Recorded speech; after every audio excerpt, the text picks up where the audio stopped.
आप सभी का मेरे YouTube चैनल पर स्वागत है। जैसा कि हम बात कर रहे हैं स्पेशल अपील डिफेक्टिव 545/2022 की, जो कि अनौपचारिक अंदेशक पर्यवेक्षक कोर्ट न्यूज़ से रिलेटेड है। तो आप सभी भाई बहनों के कमेंट थे कि सर बताइए कि 545 में क्या हुआ, इसकी डेट कब लगेगी, क्या है। तो देखिए, सुबह में बताना चाहता था, जैसे चैनल के माध्यम बता भी दिया था मैंने। तो देखिए, जो 545/2022 स्पेशल अपील डिफेक्टिव, जो कि बालन राय प्रसाद जी की है, और जो कि सरकार द्वारा सिंगल बेंच के जजमेंट जो ऑर्डर आया था अनौपचारिक अंदेशक पर्यवेक्षक के पक्ष में, उसके खिलाफ सरकार ने ये SLP डिफेक्टिव दायर की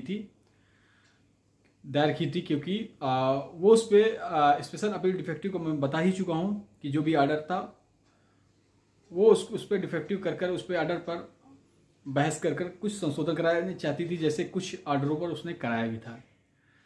जिसने जिन ऑर्डरों पर आप देखते हैं, तो जो भी अवमानना याचिका थी, उन ऑर्डरों पर जिक्र है कि ऐसी 3 से 4 याचिका थी जिनमें से सरकार द्वारा स्पेशल अपील डिफेक्टिव के माध्यम से संशोधन करा दिया गया था।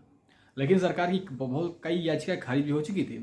लेकिन ये 545/2022 ये आपके लिए बहुत इंपॉर्टेंट है बालन राय जी की, क्योंकि इसी वजह से 2 से 3 अवमान्य याचिका हैं, जो उनकी डेट 3 मंथ लिस्टेड कर दी गई थी कि 3 मंथ बाद वो अवमानना सरकार के ऊपर तय होगा, क्योंकि 545 जो कि रनिंग स्पेशल अपील डिफेक्टिव सरकार की वो चल रही थी। इसी का स्पेशल अपील डिफेक्टिव का वास्ता देकर सरकार ने वो अवमानना की जो सरकार के ऊपर थी, जिसमें एफिडेविट सरकार जो पार्टी बनी थी उन्हें एफिडेविट लगाया था। और उसके बाद इस याचिका 545 का जिक्र कर कि एक रनिंग याचिका चल रही है और उस पर सभी मैटर सेम है, जैसे इसका निस्तारण हो उसके बाद हमारे पास अवमानना याचिका लगाए हम ये लड़ रहे हैं, और उनका कहना था कि हम इस पर जीत हासिल कर लेंगे। लेकिन ऐसा नहीं है। मैं बता रहा हूँ, कोर्ट पे अभी मामला चल रहा है। सभी दोनों पक्ष लगे, चाहे अंदेशक हो चाहे सरकार हो, दोनों अपनी अपनी आर्गूमेंट कर रहे हैं। अगर देखें तो फॉर ऑर्डर पे लगा हुआ ये केस, और नवंबर पे लिस्टेड हुआ था। जल्द ही इसकी निस्तारण होने की संभावना है। जैसे भी कोई भी न्यूज़ मिलेगी, तो इस पर एक न्यूज़ थी कि जैसे डेट से रिलेटेड थी, तो मैंने आपको बता दिया था ये याचिका 545 बालन राय जी एंड 211 अदर्स। ठीक है। अगर इसमें मैं आपको जानकारी दूं, तो इसमें एक IA लगाई गई थी क्लासिफिकेशन के लिए, जो कि एप्लीकेशन थी, लिस्टिंग एप्लीकेशन, जो कि कैलाश सिंह कुशवाहा के द्वारा लगाई गई थी, जो कि वकील हैं उनके।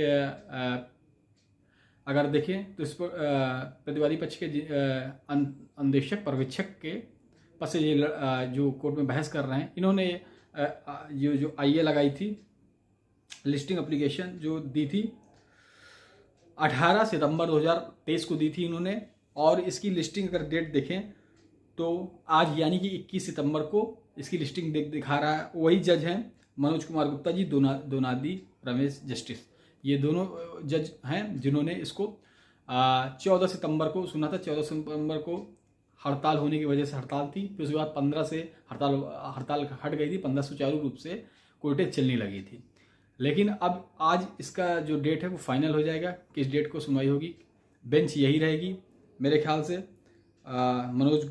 जस्टिस मनोज गुप्ता और दोनादी रमेश जी की, जिनकी बेंच ID है 7056। ठीक है। 21 तारीख को लिस्टिंग डेट दिखाई हुई, मतलब आज है। मैंने कहा ये छोटी बड़ी जानकारी आपको दे दूं, आज क्लियर हो जाएगा। ठीक है, कि कब डेट है, कैसे क्या है, वो भी मैं आपको जानकारी दूंगा। उससे पहले जो भी भाई बहन चैनल पर नए, जिन्होंने अभी तक चैनल को सब्सक्राइब नहीं किया, सबसे पहले सब्सक्राइब कर दें। धन्यवाद। आपका अपना एडवोकेट रवि।